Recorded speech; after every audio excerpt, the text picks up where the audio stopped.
Officers Soldo and Beck were inside of the CC's Pizza taking their lunch break. At that time, Mr. Jared Miller entered into the restaurant, looked around briefly, and immediately exited the restaurant. He then went back out and met with his wife, Amanda, and both of them re-entered the store after leaving several of the items that they had carried with them, being backpacks, outside of the store. They walked past our officers who were eating lunch in one of the booths, and immediately upon passing them, Jared Miller pulled a handgun out and shot Officer Soldo one time in the back of his head. Officer Soldo immediately succumbed to his injuries, and there was no further movement from him in the booth.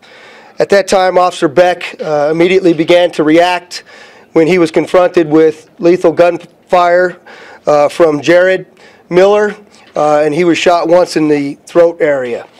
What happened after that very quickly was that Amanda Miller then removes a handgun from her purse, and both Jared and Amanda Miller fire multiple shots into Officer Beck. The suspects pulled the officers out of the booth and onto the ground, where they placed a Gadsden flag, which is a "Don't Tread on Me" yellow flag, on the body of Officer Beck.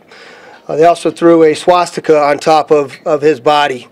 At that point, Mr. Jared Miller then pinned a note to Officer Soldo that basically stated that this is the beginning of the revolution. At this time, we believe this is an isolated act.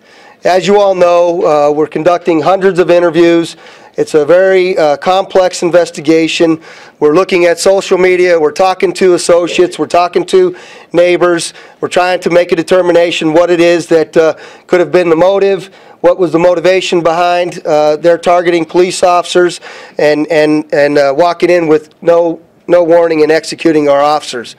I can tell you that there's no doubt that the suspects have some apparent ideology that's along the lines of militia and white supremacists. We don't necessarily believe that they are white supremacists or associated with the Nazi movement.